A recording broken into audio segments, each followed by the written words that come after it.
Come, Mr. Bond. You enjoy spoiling films as much as I. And now it's your turn to spoil the man with the golden gun. This is Diabolical, the comedy podcast where four long-suffering friends dissect film's most dastardly schemes, then try to improve them. I'm your host, Ben, and this week our sights are set on James Bond classic, The Man with the Golden Gun. So assemble some seemingly innocent items into a deadly weapon, slap on a rubber third nipple, and let's get diabolical.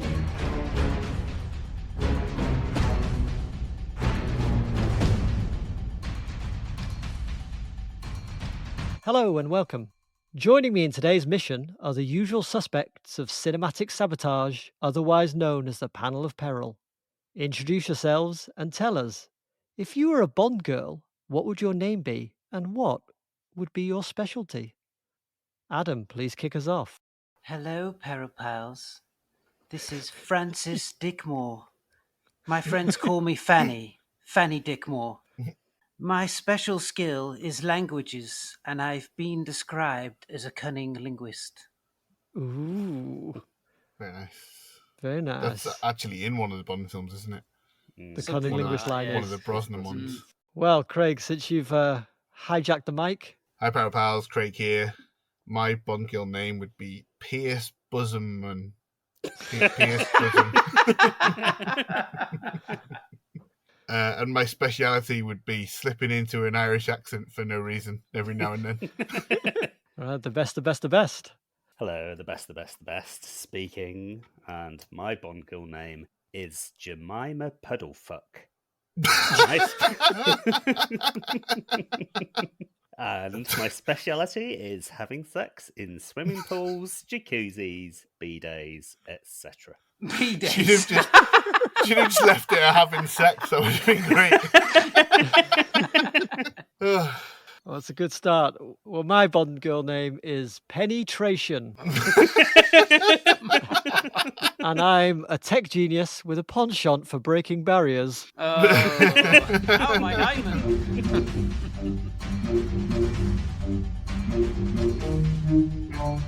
Well, later we'll compete to see who can come up with the deadliest evil scheme to earn precious Peril points for the Season 5 leaderboard. But first, let's delve into this week's movie.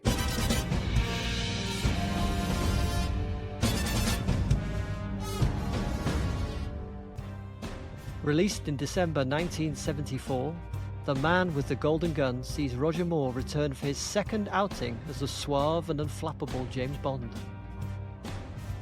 In this installment, Bond faces off against Francisco Scaramanga, a hitman who possesses the titular gun and charges $1 million per kill. But it's not just Scaramanga's marksmanship that's golden.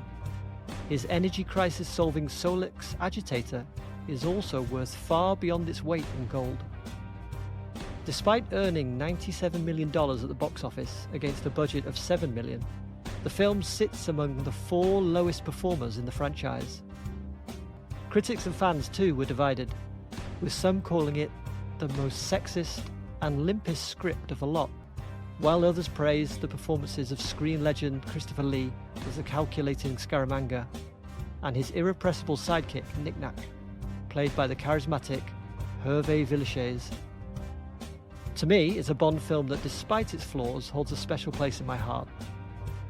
Alongside the performances of Lee and Villechaize, the image of Scaramanga assembling the golden gun before a kill is indelibly etched into my memory, and I'll never forget the hours of multiplayer madness on the N64's GoldenEye after unlocking the iconic weapon. But what did the panel think? Craig, was this film a bullseye or just bullshit? Well, like you, it holds kind of a special place in my heart. It was one that I watched a lot growing up, and the indelible image in my mind is of the third nipple. Roger Moore waxwork. That's the one that always stuck with me, that waxwork. I was kind of fascinated by waxwork when I was younger. How have I never known this about you? And yeah, the third nipple thing, because my brother has a superfluous third nipple, so we always found that quite funny when we watched The Man with the Golden Gun. We talked about it a lot.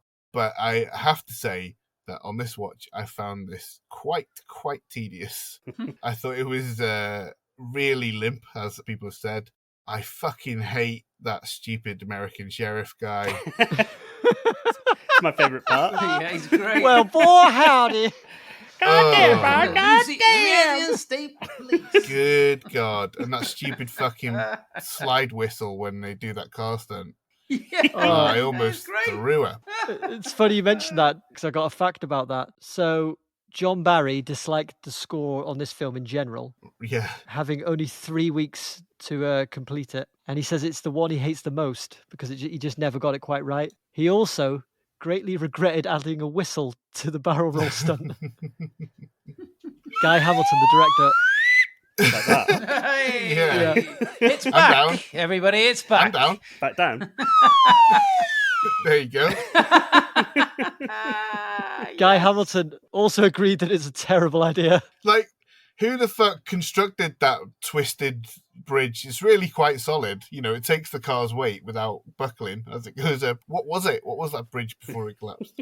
Yeah, it's so stupid. And Moore's impersonation of that guy is dreadful as well.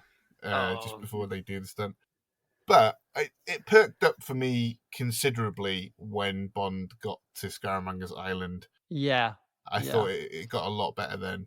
And it's hard not to compare everything against the yardstick of Moonraker now because it was so fucking great. But this feels like it was made by a completely different production house. It pales in comparison in every respect for me. It's strange, isn't it? Yeah. But it's the same director as Goldfinger, which was obviously the first film we reviewed. Yeah, and do you know what else is really weird about that? Goldfinger has that excellent Aston Martin car chase through the woods. Having said that, it does take place largely in pitch black at night. But the car chase in this I found like intriguingly dull. Yeah. It didn't feel like there was any stakes or tension. It didn't feel frenetic in any way. It just looked like a very sort of sensible series of like by the numbers type cliche thing, car stunts. Yeah. I thought the same, except for the barrel roll, which did stand out. Yeah, it's really amazing, the barrel roll, but they ruin it with the sound effect and the whole sequence leading up to it. Yeah, I think I'm in agreement there. Adam, what did you think? Well, I'm the opposite. I really like The Man with the Golden Gun. It's one of the ones I remember from Sunday afternoons on ITV being on regularly. Yeah. I like it, and I think a lot of people don't like it, and why it didn't do particularly well is because it's the least gadgety Bond. He doesn't have any gadgets from what I remember, really. The only thing he gets is he uses the radar in the plane to track down the tracker device, doesn't he, to the island at the end? It's Scaramanga that has the gadgets, isn't it? He has the car plane and the golden gun. Yeah. The tables are turned. Yeah. From the start, it's like, it's mano a mano, isn't it? And that's what you think it's going to go like. Yeah. But as it evolves, obviously, it becomes slightly different. So it's not Scaramanga that's instigated all this. But I like that. And I like the baddie the baddie has the upper hand. And he's also played by one of the greatest villain actors of our time. Yeah. In Christopher Lee, who really real nails it. And he gets some, like you've alluded to, when he assembles the gun and then he delivers the line, it's not really a problem, or something like that, doesn't he? So he delivers it with aplomb. Yeah.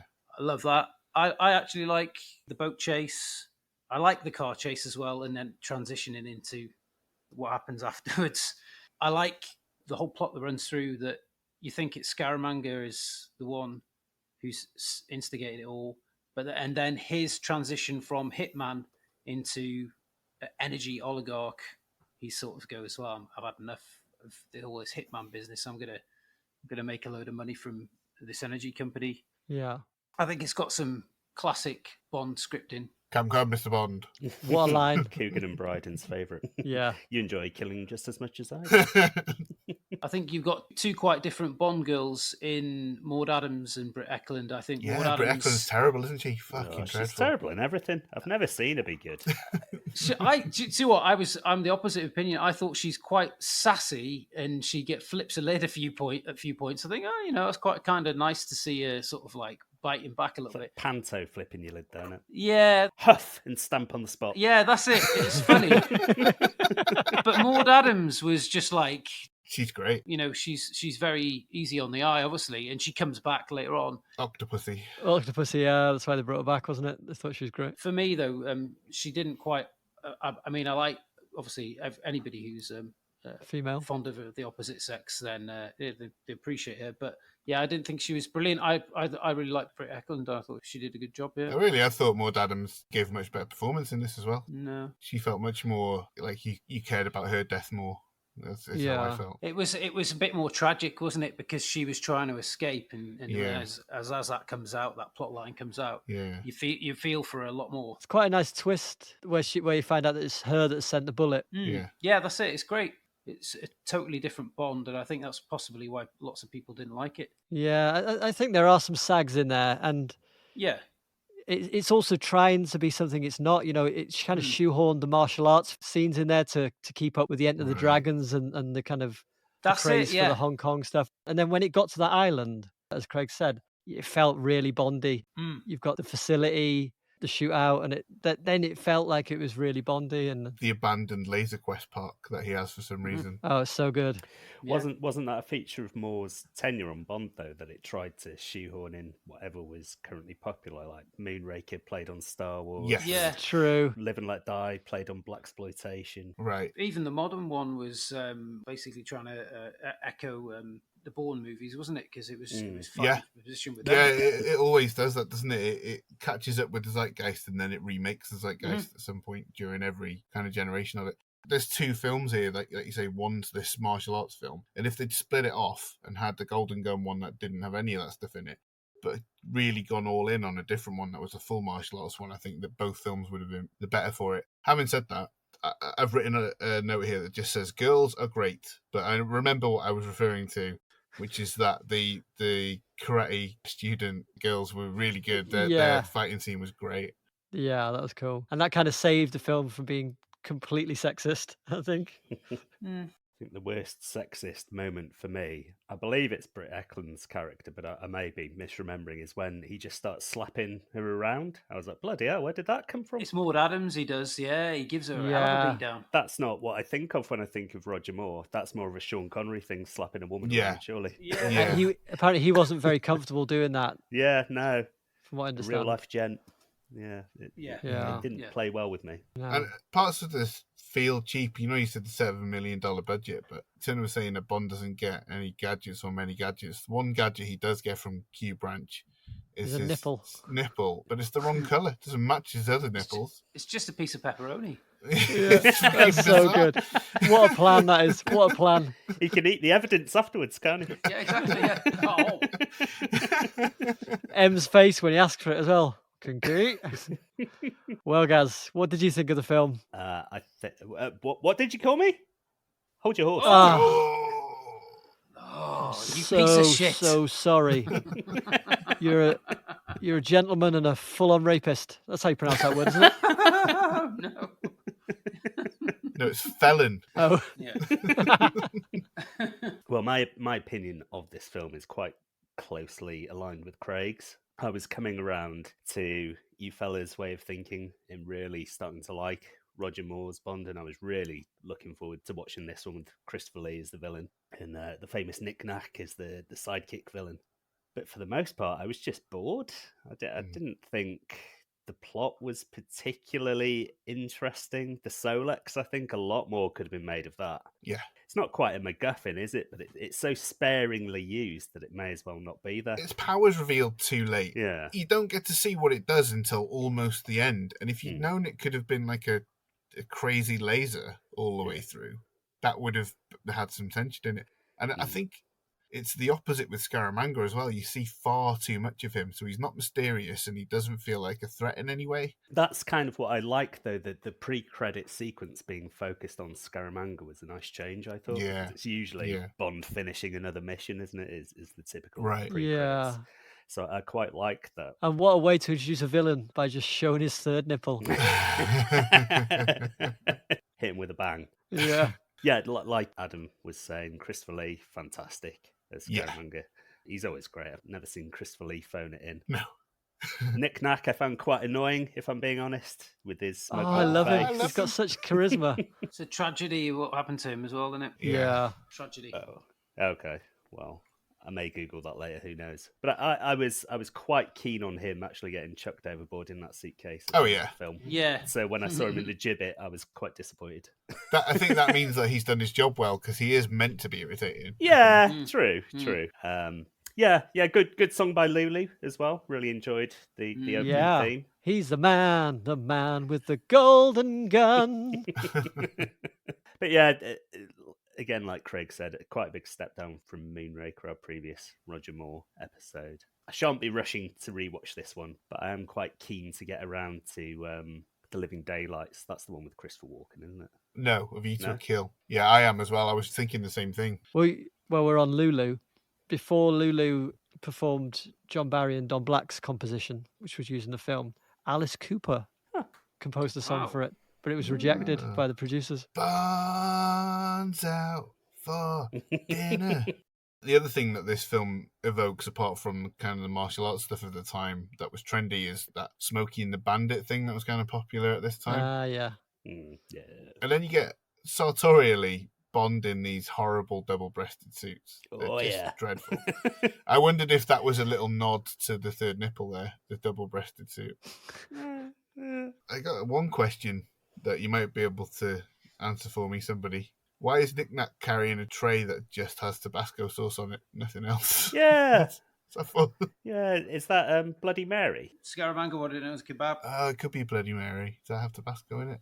Yeah, maybe. I think so. Yeah, I think you just can wanted- have. You can. Just yeah. wanted an enema. Tabasco and Worcester sauce, Yeah. is it? Something like that. The whole thing, it feels like it was developed around the Madame Tussauds waxwork of Roger Moore. Like, they saw it and they're like, oh, what can we do with this? Yeah, because Scaramanga's a huge departure from the book. He's a lot rowdier and rougher in the book. Okay, Yeah, he's not as much as a gentleman. that's interesting. Does he have a golden gun in the book? He does. Is it called The Man with the Golden Gun? Yeah, it's called the Man with the Golden Gun. He was more kind of gangster like he was, but he did have the circus background. Okay. Yeah, So maybe he's kind of like that guy that he kills at the start. He's a gangster, isn't he? he's a gangster. Yeah, I'm sorry, Al. he's been in another Bond film. Yeah. He was in, Diamonds Are Forever? First one with Spectre, wasn't it? Yeah. Spectre gets rid of a bumps a load of moth, doesn't he? Yeah. Quite funny in the end credits that the gun was made by a company that makes lighters. Yeah, What is it? A lighter, a pen? What's the other Yeah. part? Yeah, Or is it dunno. just those two parts? cigarette case. That's it. It's the 3 parts, isn't it? How much money is in that fucking envelope as well? Because he opens it and there's about $200 in there or something. He's like, half now, half later. It's like, what the hell? $200 is a lot of money in those days. Yeah, that's it.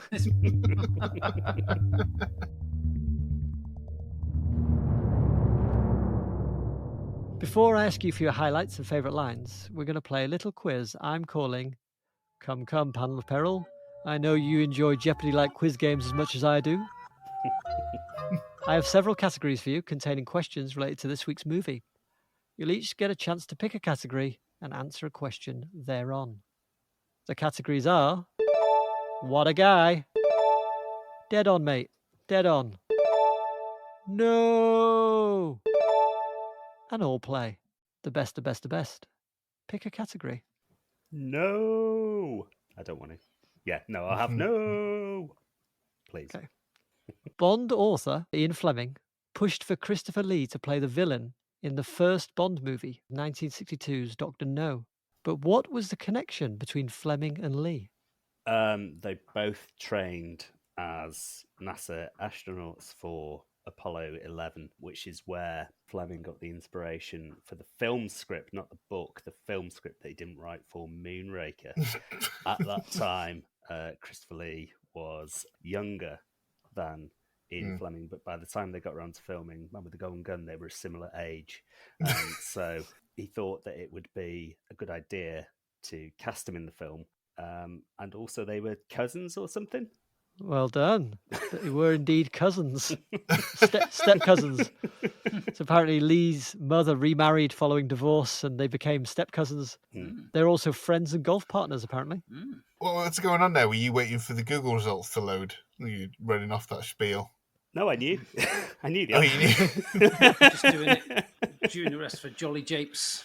So apparently, by the time Fleming got around to talking to the producers, Broccoli and Saltzman, about Dr. No, they'd already cast Joseph Wiseman in the role. So, all right. Craig, could you pick a category? Dead on, mate. Dead on. Okay. How many people does James Bond kill in this film? Ooh. 1. Correct answer. Ah, It's nice. 1. Scaramanga himself. And a grand total of 6 people die in the film, but only 1 killed by Bond. And that is the lowest kill count of all the Bond films. Adam, No way, man. you pick What a Guy, because that's the one What that's a left. guy. Or whatever it is. You said no way, man, so confidently as well. Yeah. I just thought you were refusing to pick. No way, man. Serial Bond director Guy Hamilton helmed 4 007 films, including The Man with the Golden Gun. Can you name the other 3? Oh, fuck. Goldfinger. Yep. No, can't. I don't know the other 2. Not even bother guess. Never Say Never Again, which isn't a Bond film, but I'm going to include it anyway. Ghostbusters, which also isn't a Bond film. And Highlander Part 2. He did Diamonds Are Forever and Live and Let Die. Oh, And he later said The Man with the Golden Gun was the only Bond film he regretted making. everybody hates this film so much. I just know. don't. Why? It's just a film, everybody. Just chill out. All right, we'll go for the all play since you're all enjoying this so very thoroughly. So, longtime Bond producers Harry Saltzman and Albert Broccoli fell out while shooting The Man with the Golden Gun. Broccoli? Yeah. Just pretending that's the first I've heard of it. Saltzman envisaged a large-scale action sequence in the movie in which Bond and Scaramanga would chase one another from the backs of elephants during a stampede. Broccoli and the other members of the team thought this was a bad idea, but this did not stop Saltzman continuing to look into the matter. It's like John Peters, as he called him, always wanted the spider in everything. Yeah. Eventually gets it in Wild Wild West. He was so intent on this idea, he even went as far as purchasing special protective shoes for elephants. How many pairs did he buy? Oh, Jesus, right. So 2 in it. 1 for the front and 1 for the back. 4 for the 2 elephants. I reckon you've got to have at least half a dozen elephants. So what's that? A dozen pairs then? So it's 12 pairs for Adam there. Okay. I'm saying 4. 4 pairs. I'm going to say 8. He bought 2,600 pairs. Nice. Madman. What the fuck did he do with them after they decided not to film it? Had them framed on the walls like trophy kills. Took him down Camden Market. The size of Sold them as novelty ashtrays. pair, 2 pair, pair. Protect your elephants, folk. Yeah, sadly, no sequence was ever filmed. The most notable elephants we got were made of wood in this one, I think. All right, let's move on now to our favourite moments.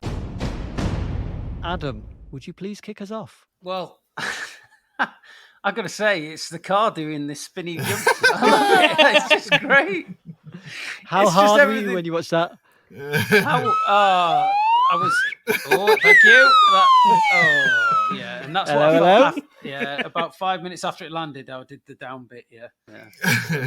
It's a great stunt. Yeah. I was watching that car chase, and I was thinking, you don't get to see car chases like this anymore. And then that stunt is masterful, and that's It's why so it's my good. favourite bit. I think it's one of the most standout stunts of all the Bond films. I think they must have put a lot of work into getting that absolutely spot on. So it's just really great. Yeah, I suppose if you've kind of allowed yourself to buy into the whole kind of farce of it, Suspend my easier. disbelief. Yeah. Suspend your disbelief, exactly. Yeah. It doesn't have any kind of sense of No, it doesn't. reality. Yeah. No, it doesn't. But then later on, when he gets a wing bolt and a wing and a jet engine bolted to the top of his car, it's just equally as ludicrous. But that's what it's another thing that I love about that movie. It's like it's coming from a mile off. You just remember it, and you're just like, I can't wait to see it again. And then he's flying around, and they're going, "Oh, look at him there! He is flying around." And you can just imagine Scaramanga going, "Are they watching? Are they watching me flying around in the car?" What's the steering wheel doing once they get off the ground anyway? I don't know. Still turning the wheels. Yeah. We're not going anywhere. Hurry up. Apparently, that car, they built a full-size model, obviously, and that could fly a limited flight about 500 meters. Really? I would have thought he'd just rip the roof off. No, I think it just got off the ground, kind of Wright Brothers style. Wow. Yeah, so they film it taking off, but then what we see in the air was about a 1 meter model. Very obviously. Yeah. It's not even the same colour. It's like something out of Jerry Anderson, isn't it? Well, it's not as well made as Thunderbird's vehicle, I don't think. Yeah, so apparently that car stunt, as soon as it was performed in Texas in like 1972, they bought the copyright and the patents of the stunt immediately. Oh, wow. Yeah. Wow. Yeah, And great. then they just had it waiting for the next film. So the stuntman was called Bumps Willard, apparently. Yeah, And it was a AMC Hornet that they were driving. it's a great car. And it'd been modified to put the steering wheel in the centre. Right. It's a great car. One thing I did notice just before they do that jump, neither one of them have got their seatbelts on. Mhm. So I was thinking, if they're down in real life, they'd be like, I'm on the ceiling now.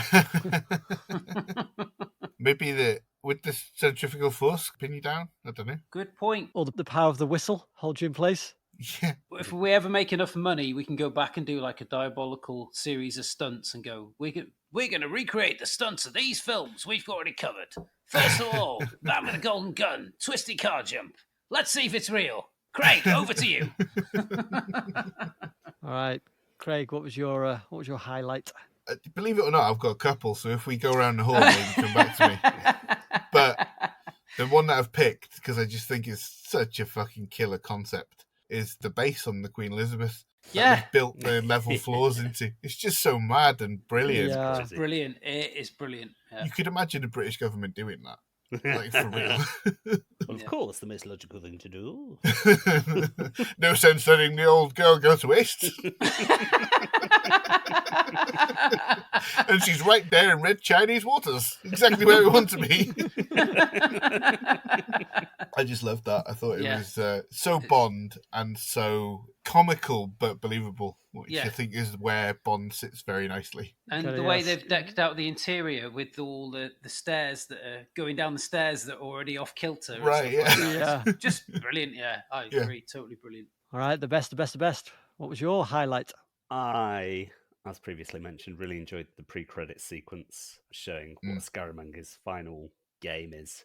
Going through this mad series of there's Western Town, Gangster Town, there's what is there, just like a Las Vegas bit. It's a pleasing level of silliness to me, just the right level of silliness. Yeah, absolutely, yeah. And you get all that Suspiria style lighting as well. It's really cool. Yeah.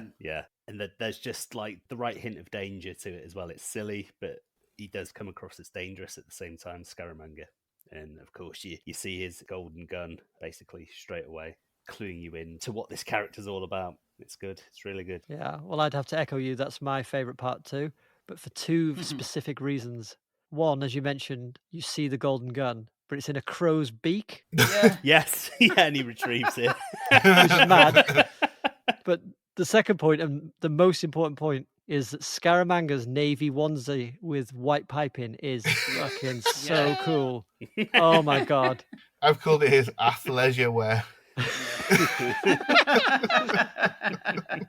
But he carries it off though, doesn't he? He looks I'm not joking. I want it.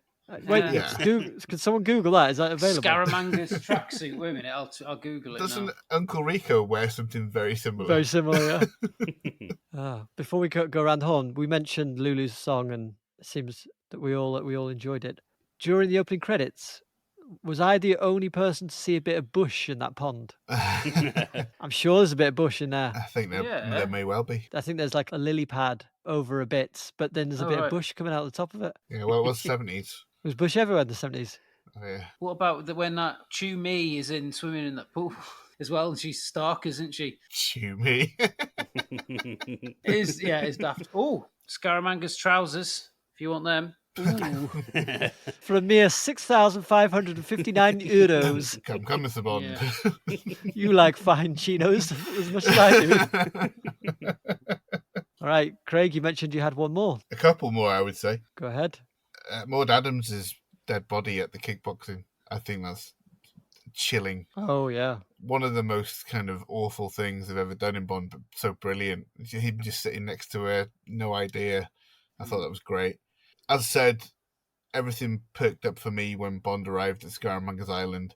And I think one of the reasons is that Scaramanga is so like gregarious. He's obviously, for a guy who lives alone on an island, he's so pleased to have company and to take Bond around, and he's just like grinning, and you can tell Christopher Lee's having a great time there as well. I think he probably enjoyed playing opposite Roger Moore. I feel like they would have gotten on really well. Well, I think they did, and Roger Moore used to tease Christopher Lee about his role as Dracula, and then apparently they got on really well. There's a scene, isn't there, in it as well, saying about Dracula. He's lying in his bed like he's in a coffin, isn't he, in his brown sunken bed? And I was like, oh, that's straight out of Dracula. I didn't make that connection at the time, but now you've said it, yeah. I think Roger Moore would tease him about that. And apparently, while they're on the island, Christopher Lee went into the wrong cave or one part of the island, and a load of bats flew out. And then Roger Moore kind of ripped him for that. That's brilliant. Yeah.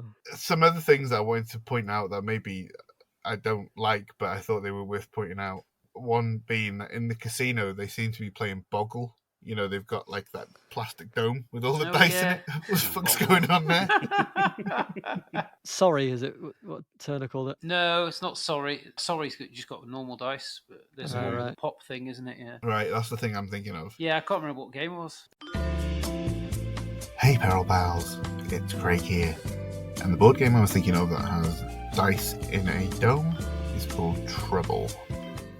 Another thing that I think is really stupid in this is that the first time he goes to Scaramanga's employer's compound, where he has those plastic god and sumo wrestlers, but when he comes back later, they're alive and they fight him. Yeah. And just the ending as well, where M somehow calls Scaramanga's boat, and Bond just makes him listen to him shagging goodnight for some reason. Proper pervy, that, isn't it? Make him listen. It's like being John Malkovich.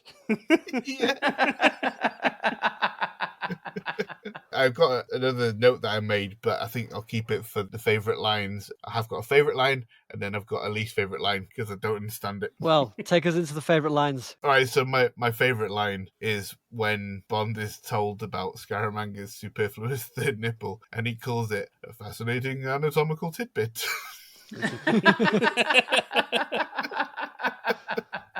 And then, doesn't it, when after he throws off the third nipple, he says, "You must have found me quite titillating." Yeah.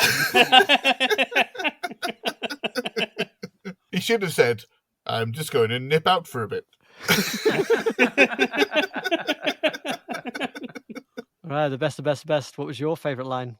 My favourite line is Bond when he says, "I'm now aiming precisely for your groin, so speak or forever hold your peace." That's great. Adam, what was your favourite line? Well, I've got to pick a cringy one, and it's where Bond has just been handed a bottle of wine, and it's got a funny name. And he tastes the wine, he said, "I approve. Not the wine, your frock." Yeah. He calls it your frock.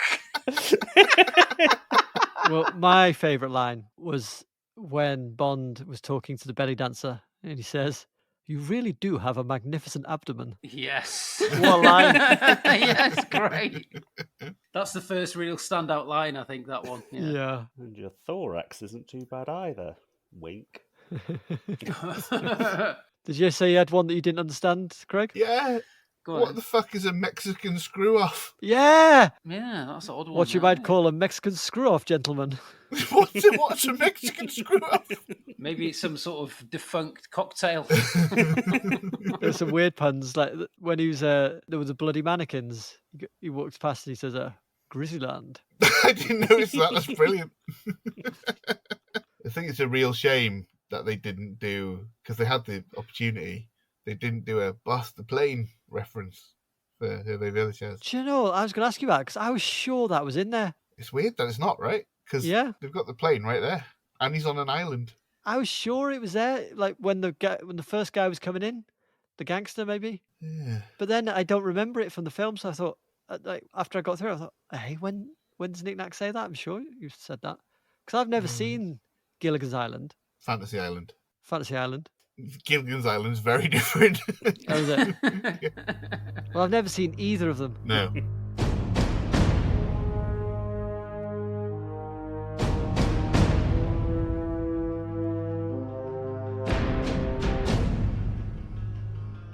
Scaramanga's plan is golden. Literally. He aims to control the world's energy supply with the Solex agitator, a device that harnesses the power of the sun. At the same time, he is obsessed with proving his skill with a gun by beating Bond in a modern twist on an old-fashioned duel. The best, the best, the best. What did you think of Scaramanga's plan? I suppose it's quite good, really, isn't it? He successfully gets Bond to his island. It's just that his pistol dueling skills aren't quite as sharp as he'd hoped they were. I think he could have made better use of the Solex obliteration ray. I'm sure he could have brought that into play, although I haven't in my plan saying that. But in the film, I think he could have made better use of that to eliminate Bond. I'm sure there's a very sneaky way that he could have used that, undoubtedly. Mr. Bond, why don't you stand out on the beach there? Or during that duel when they're walking about and Bond turns and Scaramanga's gone. Instead, Bond should turn and just see him sat in a turret, like a laser turret. Just fucking fires at him. Or Whoosh. what about this? When they walk 10 paces, Bond turns and Scaramanga hasn't gone and Scaramanga shoots Bond. There you go. I did think that. That did cross my mind. So yeah, half good in terms of getting Bond to the place that he wants him to be with minimal fuss. And then half bad for not finishing the job when he has quite ample opportunity. He falls into the old Bond villain trap of feeding him and conversing with him rather than just getting over and done with, doesn't he? Popping him in the head. Mm. What do you think there, Adam? Scaramanga never intended them to meet, and he does say that in the film. Yeah. So he has to deal with Bond through what Miss Anders has done, essentially. She sent the golden bullet, Right. dragging him into it. And then that's when the Bond villain syndrome kicks in, isn't it? It's my ego, I'm the best. I'm just going to deal with this guy. Then I'm going to sit back and make shitloads of money, and that'll be it. It would have gone well if it hadn't been for Miss Anders. But yeah, then his ego gets the better of him. Yeah. It's strange, isn't it? Because he was very obsessed with Bond. That's why he had the mannequin in his funhouse. That's odd. And he didn't have a good housekeeper because, if he'd thought, well, I'm going to invite Bond round, better chuck something over the top of that Bond mannequin or maybe put him into storage just in case I mistake him for the original or no. What do you think there, Craig? Was it a good plan? Yeah, I was thinking along similar lines as Adam, and I'll take it a step further. Not only is bringing Bond to the island not Scaramanga's plan, neither is the Solex. He says to Bond that he doesn't understand the science of it, and he's really just an opportunist. He takes the opportunity of having the Solex in his hands to make money from it, take advantage of it, and he takes advantage of the fact that Bond's on the island to challenge him to a duel. But I don't think he really has a plan. He just kind of bumbles into all these situations, similar to the employer pissing him off and he decides to kill him. That just happened. That's not part of his plan. That's just a reaction. So I think he's not a planner. He's just a reactionary. Interesting. Well, I'm a bit torn now. Those are good points you've made.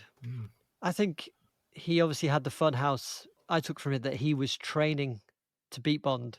In his mind, Bond is kind of the ultimate hunting trophy, if you like.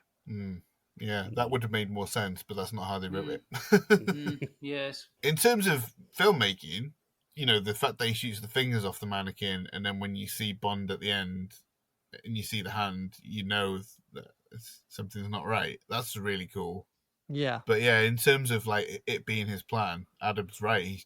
Keeping that mannequin around was a bonkers idea. Yeah, that's true. As the best said, he did get Bond to the island after he had to react. So he was expecting him there. He also did plan that awesome flying brown car.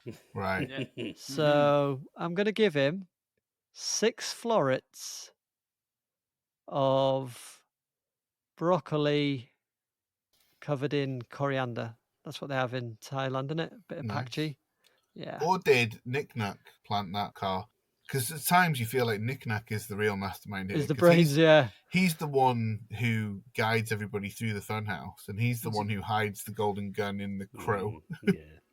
He's a good PA, isn't he? He's a good PA. He's the one running the games. He's the games master, I think. Yeah. Before we wrap up another thrilling adventure, we have a vital mission for you. If our cunning wit and daring maneuvers have entertained you, we request you deploy your gadgets of choice and navigate to your preferred podcast platform. There, leave us a review as glowing as the barrel of a Walter PPK after a high-stakes encounter. Your support is our golden gun in the covert operation of podcasting excellence. Now it's time for our final duel, where we compete to see who can come up with the best alternative scheme to earn precious peril points for Diabolical Leaderboard. Scaramanga aims to prove his prowess by defeating Bond in a mano-a-mano shootout, but his overconfidence turns out to be his undoing. The best, the best, the best. How would you create the perfect conditions to eliminate Bond? My current foe, Scaramanga. Of course, I knew about the Solex the whole time, 007 James Bond says, his eyebrow cocked cheekily, as was the style of the time. But of course you knew, my dear Bond. How else would I have known to enact my plan? Of course I knew that you knew about the Solex, thought Scaramanga, with a sneer audible in his delivery, though not necessarily mine, as I am not technically a trained actor. Aha! You see, Scaramanga, of course I knew that you knew that I knew that you were behind the Solex plan, but then you already knew that, didn't you? Bond surmises. Naturally, Bond, old chap. The only thing that you don't know is the full extent of my scheme, of course, replies the nipplicious fellow. Of course, concurs 007 James Bond, licensed to kill. Then, of course, I shall explain it to you over a delicious luncheon of Eggs Benedict, says old sexy boy. And how does Bond reply? I'm asking you, how does he reply? But of course. Nailed it. Later, over a delicious luncheon of Eggs Benedict. Oh, he says, thank you for having me over. I must do the same thing for you.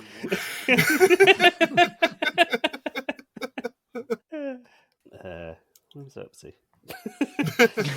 It doesn't matter really, does it? That's what you get for audience participation. Now that we are eating Eggs Benedict as promised.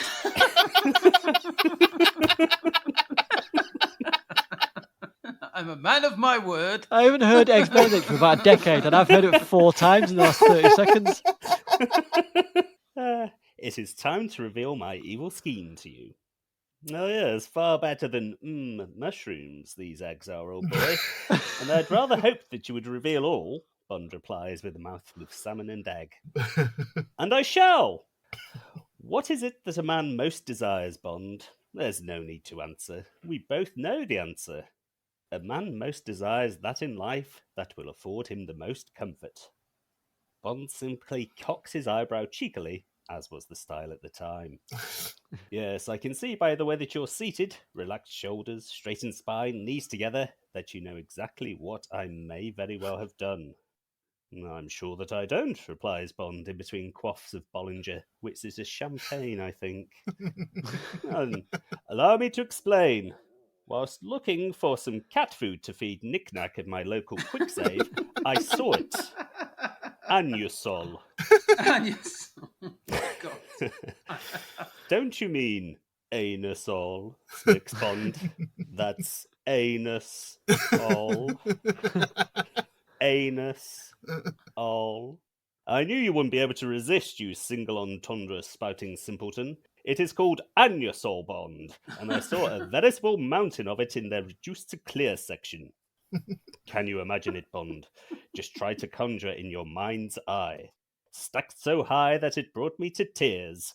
And I imagined a world, a beautiful world, wherein a man and his orifice can live in harmony without one antagonizing the other, putting him off his daily tasks and so forth.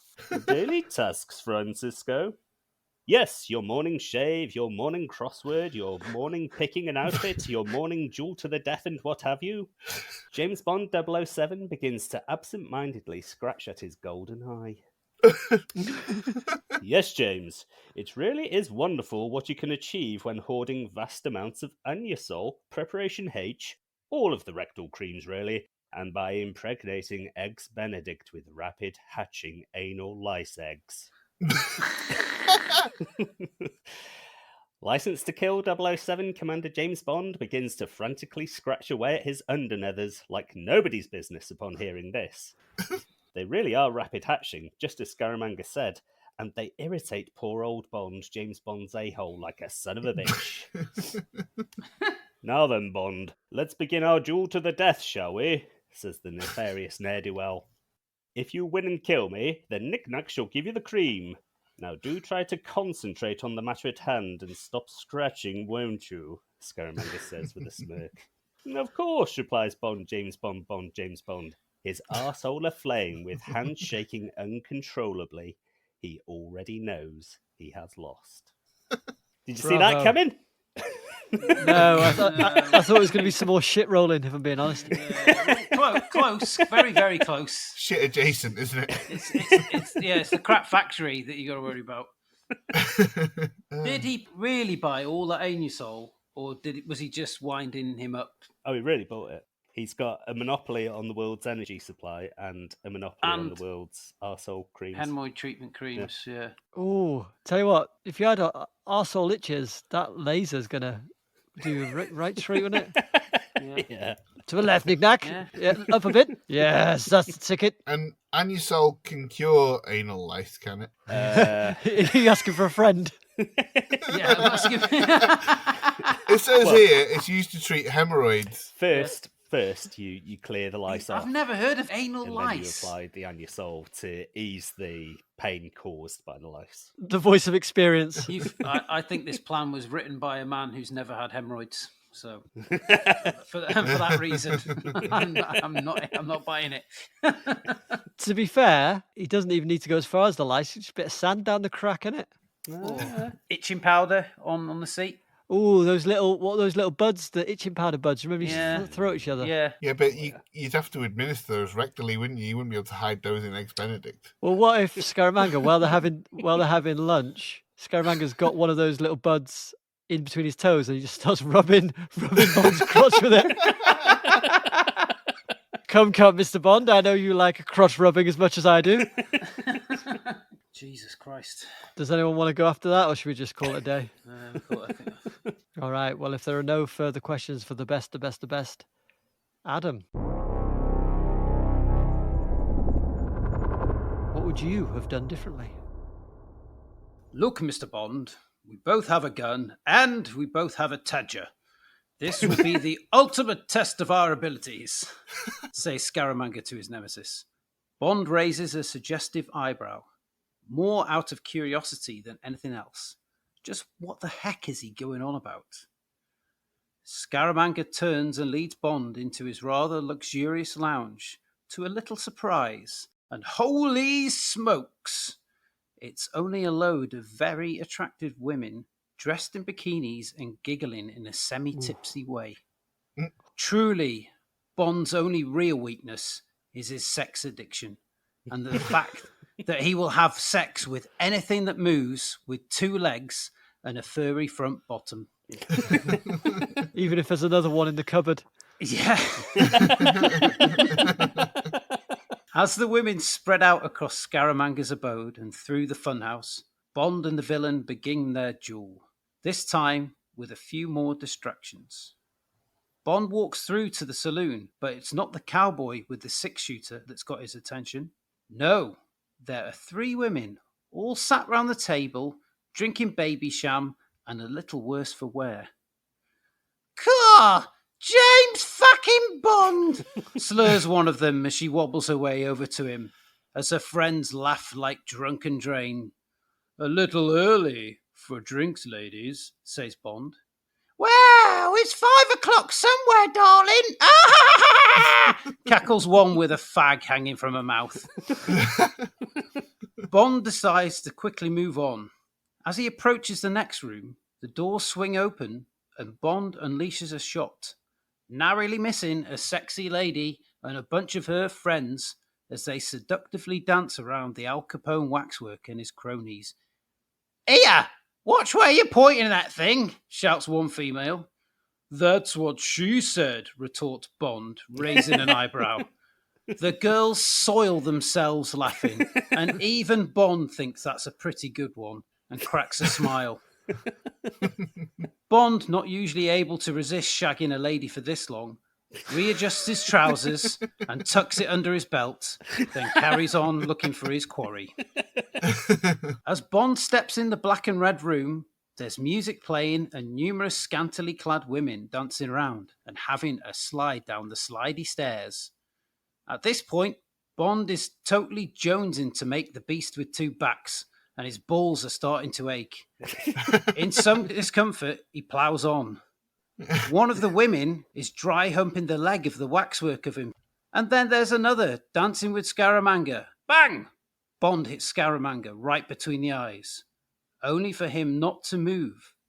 And a second later, Bond's face is torn off from the exit wound of a golden bullet being shot from just over his shoulder by the real Scaramanga. This plan was brought to you in association with Madame Tussauds. When you've tried the best, come see the rest. No smoking or naked flames, please. So, distracting Bond with his weakness. Sex addiction. Would Scaramanga really shoot Bond in the back? No, he shot him through the back of the head. Yeah. Well, yeah. Because he's fond of the sexy women as well. So he's Yeah. filled the house with sexy women. He sees that as an even playing field because they're both ladies' man. So if he can avoid the distraction of them all dancing around and doing things and having a good time, and he can beat Bond, and he can beat Bond, and that's it. Yeah. I don't think Scaramanga's straight, though. Because he has Goodnight around, doesn't he? And he's not interested in her. Yeah, but he gets that She's gun, doesn't he? annoying. And he rubs it all over Miss Andrews' face. Like this. It's a bit rapey, isn't it? That's not an act of love. That's a phallic exercise. That's an act of aggression. Yeah, it's a phallic exercise. Yeah, I don't know. I don't think you cheat Bond in. And when I say in the back, I mean, not in anatomically in his back. From behind. But from behind, yeah. But I don't know. He does cheat. He's open to cheating, I think. Yeah, because he's got all the different bits and bobs to try and get the guy to shoot his load. Yeah, he's got Nick Nack. Right. Well, if there are no further questions for Adam, Craig, how would you create the perfect conditions to eliminate Bond? When Goodnight arrives on my island, I insist she wear a bikini at all times. Not because I want to see her naked body, of course. I'm quite gay. Now we know why you said that. No, it's because I don't want her concealing any weapons. She's free to walk about the place, and Nick Nack informs me that she's quite fond of my waxwork figurine of 007. It carries a loaded Walther PPK, naturally, so I'll need to keep an eye on this. Women are, of course, unable to operate firearms correctly, but I don't want to chance an accidental misfire, so I have Mr. Bond moved to my bedchamber, reunited at last with the fingers I shot off previously, and now keep in a bedside drawer. I'll need to replace the waxwork in my funhouse, and quickly. At short notice, I'm able to procure a waxwork of my absolute icon, Wonder Woman Linda Carter.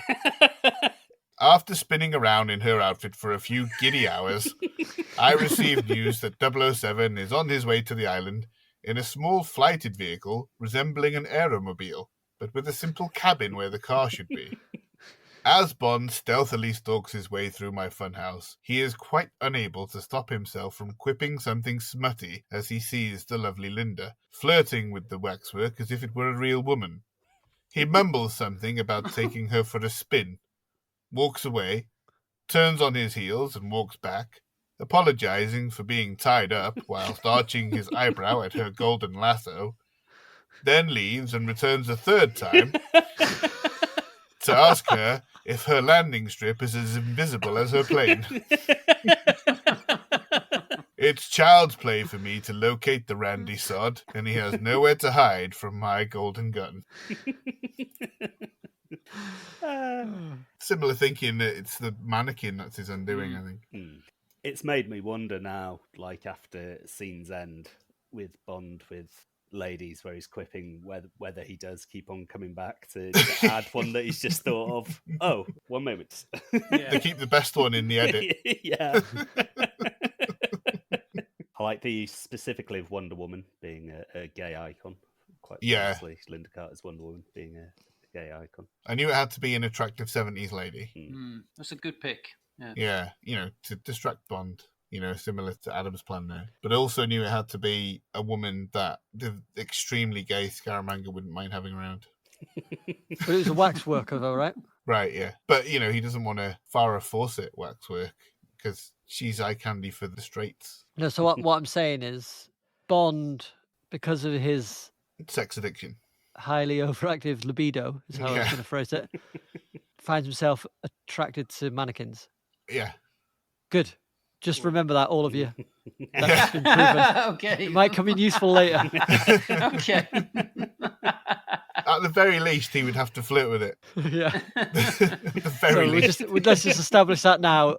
It's like McLean is unable to go past that calendar in Nakatomi Plaza without touching its breasts. Girls. That's only a photograph.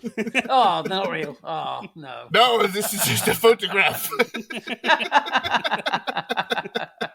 The real one is much more deadly. So imagine that as a 3D, and let's be honest, a very good likeness. That 007 one is spot on. No, I'm totally on board. I just want to establish it now before I do my plan. Isn't it really just, in the film, it's just Roger Moore just holding the stills? No, it's waxwork. It's amazing, though, to be fair. Because I wasn't sure for a while. Yeah. The Capone one's a real guy. Yeah. I think what had happened is Two Swords had made a Roger Moore waxwork, and then everyone was like, how do we turn this into a film? I think that's what happened. He's the man with the waxy upper lip. Come on then, Ben. Let's hear your sexy waxwork story. All right. If there are no further questions for Craig, I will finish us all off.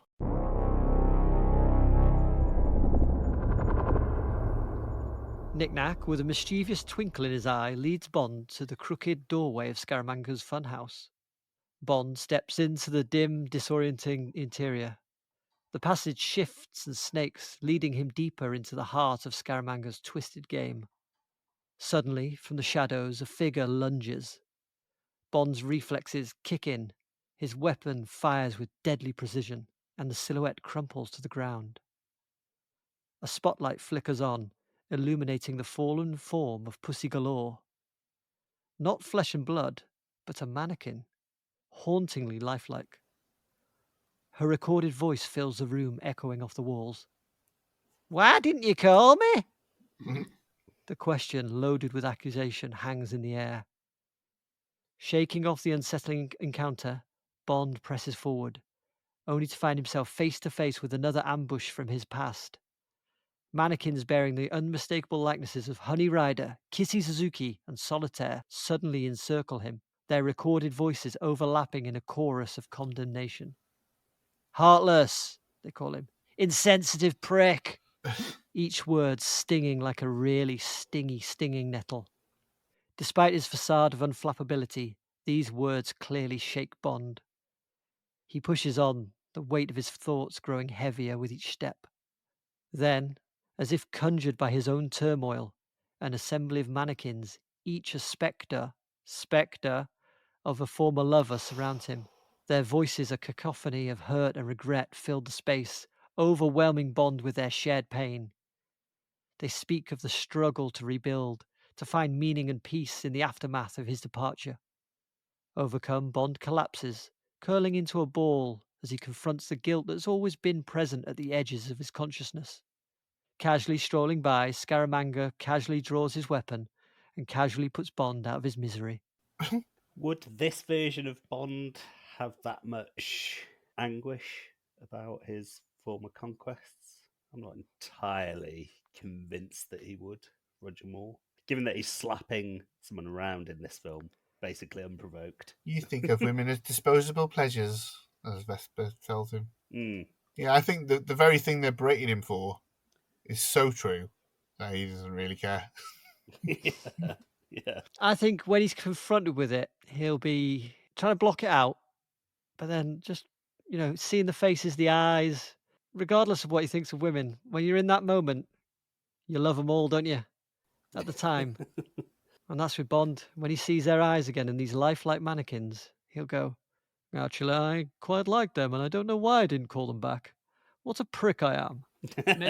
Maybe though he went for a coffee with Pussy Galore like a week before he went to Scaramanga's island, and Scaramanga doesn't know that. We don't know for a fact that it wasn't each of these women that dumped him after the credits roll. Yeah, he can't hold down a relationship, can he? Because he's always philandering. But Pussy Galore goes and lives happily ever after, though, doesn't she? So, well, the timeline's unclear, isn't it? Because some of the books were adapted before others. Doctor No chronologically is not the first book, so it's kind of hard to say, isn't it? And he's a secret agent. He's got a jet all over the world, hasn't he? And the moment he does settle down, he gets his missus bumped off. Yeah. No matter the man, eventually the weight of the world comes down upon his shoulders.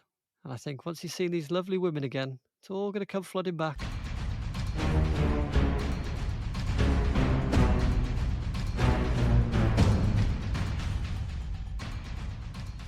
Those schemes were pube-curlingly diabolical. Now it's time to vote for our favourite. As a reminder, we had the best's anal solution, Adam's sexy solution, Craig's waxworking solution, and my own guilt trip solution. Remember, each vote is worth exactly 1 point for the leaderboard. No more. Come on, guys. But certainly no less. No less. No less again. Yay. And let me remind you that you may not vote for yourself. Let's put a monkey among the spanners. All right, Adam, who have you voted for? I've simply voted for the stockpiling. The best. Lovely. All right. The best. Who have you voted for? Well, I voted for the plan what made me laugh most this week, which was Craig's. We call him Craig. Craig. Yeah, Craig. Yeah. Well, Craig, who have you voted for?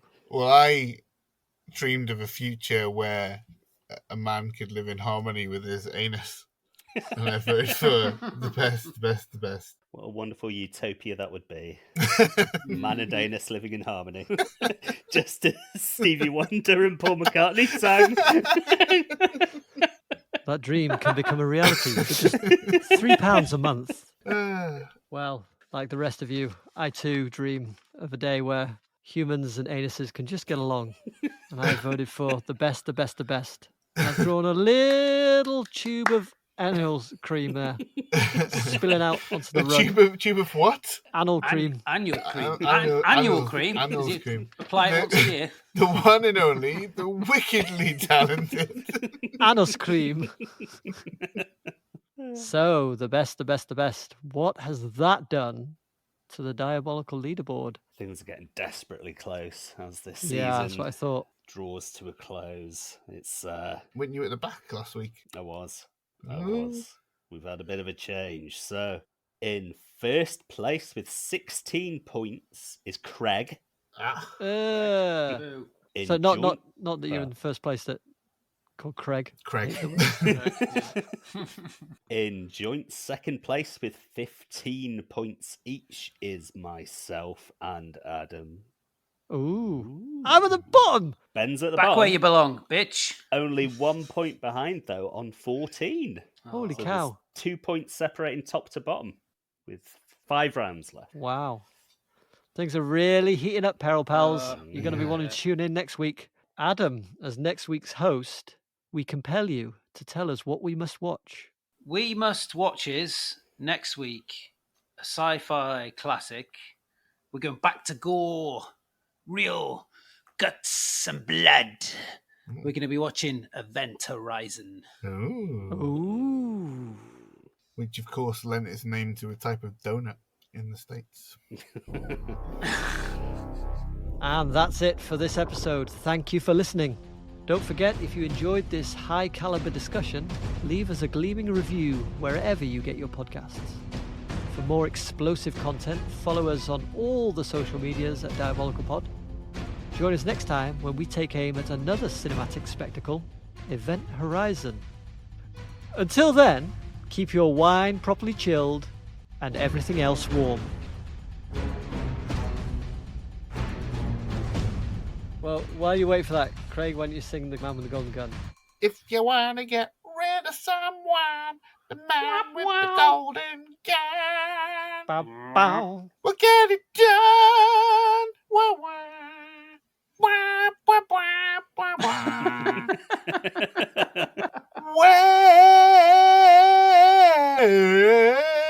Well, You know you make me wanna shoot, Put your hands up. shoot. Put your glands up. Come on now. yeah.